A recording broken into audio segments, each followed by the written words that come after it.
Hello, and welcome to an irrelevant discussion. We're back! Hi, I'm a tampon for social anxiety. Stick me in for 10 to 12 hours and I'll absorb all of your personality traits. So fierce. And I'm furious, Jack. That's just the height of greed. Eating 5 pancakes. Do you think I just bought them all for you? You're a selfish git, Marijuana. And this is an irrelevant discussion, Drag Race edition. Ooh. Yes. And this is our special guest! Hi, I can't believe I've signed up for this, but hey, what else am I gonna do on day release? Salmonella! It's only Salma bloody Nella. It's only me. So, this week, episode 11. What are we thinking, guys? I was thinking it took a long time to come out.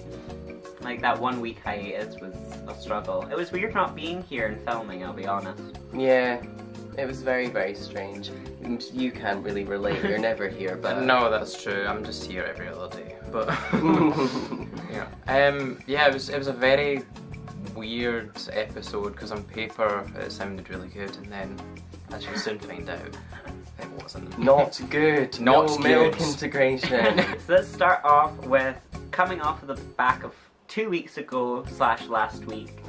Cameron is complaining that she sent Monet home because she doesn't want to send anyone home, but instead she just decides to stay. To be fair, she's just reflecting the views of the entire gay community that she sent Monet home, but... No, not very... Not great, guys, is it? Not great. And Asia kind of like points that out in plain words and is just like, if you don't want to send people home, send yourself home. Walk out the door. Turn around now, because you're not welcome anymore. I'm pretty sure Benzoyl Creme's white out is still there. I mean, she didn't use all of it. So the mini challenge this week is... Everybody loves Pancakes. pancakes. Where the fuck are the puppets? Where are the puppets? Everyone loves puppets. Everybody loves puppets. Is it because a lot of them are kind of shite at impersonating other people? You know, out of the 5 of them, 3 of them were middling on Snatch Game, and the other 2... The other one. Yeah, the other 2 were fine, so I don't know. I don't think it would have been good, but they should have done it because it's a Drag Race staple. And then we had, who was it, Cheyenne Jackson. Is he a cook or something? Have I missed something? Like, is he a TV chef and I've missed that? I thought he was an actor.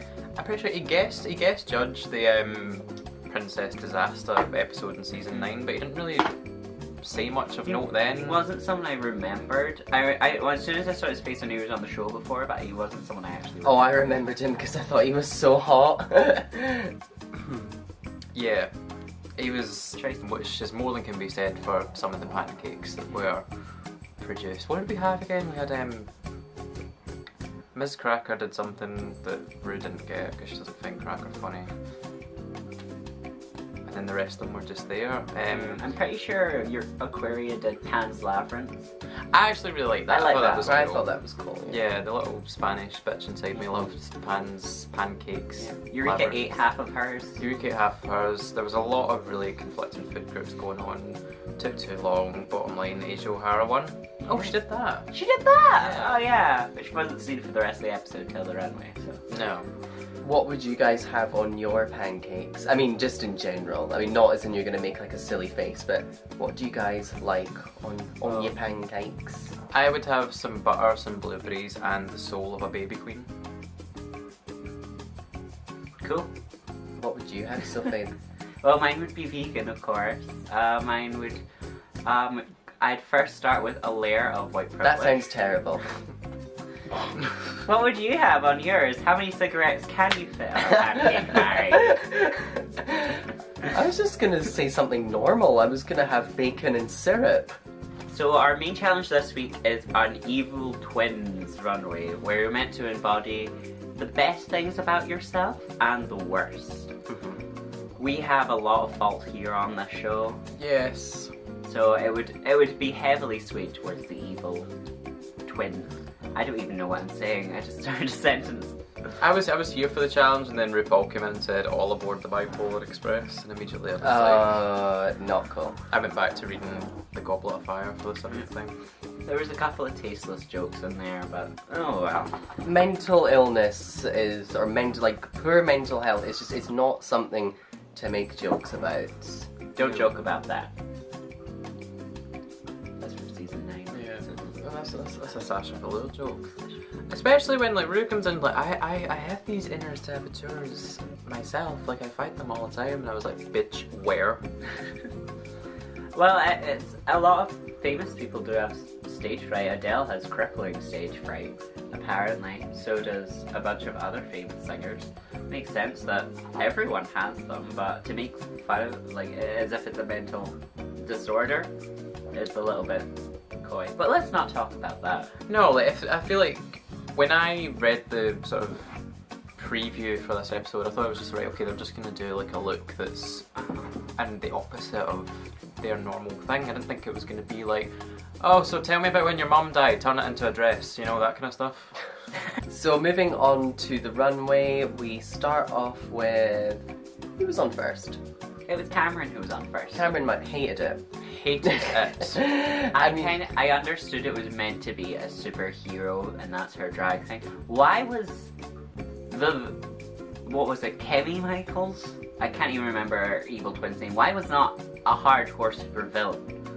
Why did it not go that route? If you're being the superhero, make the other one the supervillain. I agree with what the judges said in the sense that I didn't like the fact that how costumey it was, and I feel that Cameron is way too costumey. And it's like, really? So you're telling me, Cameron, at heart, that you are like a kind of a Cave woman. Cave woman. Great. Mm-hmm. But it didn't really embody any of her anxiety or anything like that. But then again, I feel like it's not like, I only said it in the show, we've not really seen any representation of Cameron's anxieties or thoughts about herself, because she didn't get any confessional time for the first 7 or 8 weeks, and then what she has had since then is just when she's about to I mean, I thought she would do something related to being manly and muscly. Being bitchy, and she literally said in her thing, you're just a man in a dress. Yeah. Why did she not pad or anything for her evil character and just make it a big dark dress, like the Panto Dame style? What was it? I can already see, if they do a rap challenge, I can already see like her verse. It's like, muscle queen, you can't handle me. Something like that. If she'd came out like kind of similar to like her look that she did for China, like that would have been kind of similar, because the whole thing about China was that she was a man, but she wasn't really a man, she just looked like a man, so if she did something more towards that, then it would have been fine. China? The wrestler she did for Snatch Game. Oh my god, yeah, fuck. Drag Race super fan Sophie, so here. I'll be honest, I've kind of forgotten a lot of stuff that's happened this season. I've been entertained most episodes, by the Vixen. By the Vixen, yeah. And then the Vixen left, and it's just been Cameron in the splits ever since. Plot twist, Aquaria's evil twin was the Vixen. So after Cameron we had Aquaria. And phenomenal. Oh, loved it. The presentation as well was really good. Like the manic, like kind of thing. The more I think about it, the more I love the evil twin more than the actual Aquaria. Yeah. Like outfit, it's like on every note I love the evil twin. I think she should be more evil. I will admit, when she came out in the first look and it was kind of a similar like sort of like bra shaped thing to what she did for a Dragon the Dime look, I was like, oh no, but then the way she presented it was just so crisp and it was beautiful, convincing. Mm-hmm. Oh, I really did like her good twin. Like I was just in love with that face piece and then the backbone at the back, and obviously because it's a backbone. It all just works. Like it kind of makes me a little bit sad to see someone the same age as me with that flawless of fashion. I know. So after Aquaria, Eureka, yeah. I hated it. I didn't get it. I'll be honest. Episode. I didn't get it because it was too complete.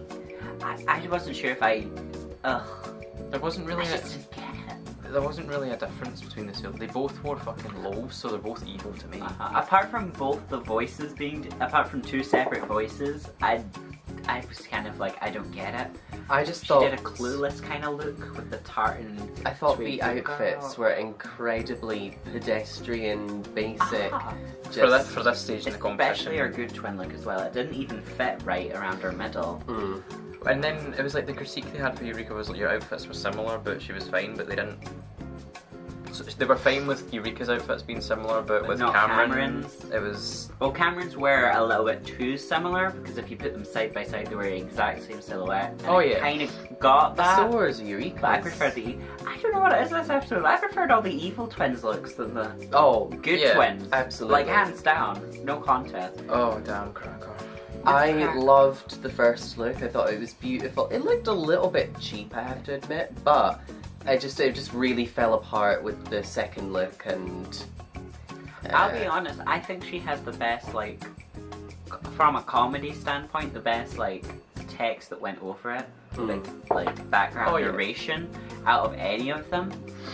But I didn't get the headpiece on the evil twin look. No. It seemed really weird and out there, and then she kind of had this like peasant garment on. I feel like there's probably like, if you go back, there's probably like 1 or 2 runways that have been done this season that the evil twin look would have worked better for. I could see with like the grey hair, like if she had taken a similar standpoint as Aquaria and the Golden Girls runway, is that what it was called? Like Granny Challenge? Yeah. I don't know. Like that would have kind of worked because they loved Aquaria's look for that, but. Well, and I agree that she should have been in the bottom. Like I agree. Yeah, I agree with that. 100%. Yeah. Definitely deserved to be in the bottom too.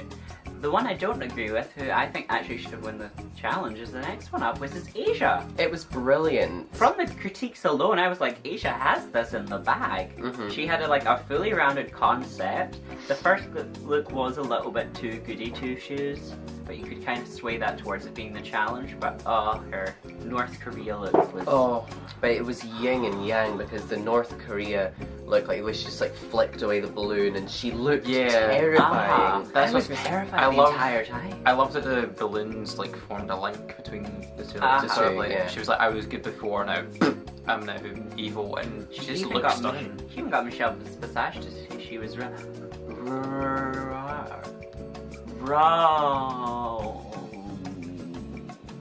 She did what 130 odd queens before her couldn't do it. So. Well, the result of this week's challenge is that Aquaria is the winner. First, woo! A deserved win, but I would have liked to see it was Asia. an argued win. I felt like Asia deserved it, especially based on the judges' critiques. They ate her up. She was terrifying. Like, she didn't break character once, not even during the who is the worst bar from your good twin. She was like just cold and cutting, like I expected the evil twin to be. And Miss Cracker and Cameron are in the bottom. I'm devastated. I mean, obviously it was deserved and everything, but it's just I've been rooting for Cracker since day one. I'll be honest, I've been waiting to see Miss Cracker lip sync. So I've seen her performances on YouTube, She's and they're brilliant. stunning. She can turn a fucking show when she Yeah. lip syncs. I think she put in a very good fight. Yeah. Do I think the editing of the lip sync was heavily swayed towards Cameron? Yes. Yes. Even to the point where for every one of Cameron's flips and spins and tricks, they were doing that sound effect that happens whenever somebody does a split, and Miss Crackers were silent. This is the thing, this is her 3rd time in the bottom. Nobody usually survives this. The only other person is Coco. Yeah, that should signal to you that she is not capable of this.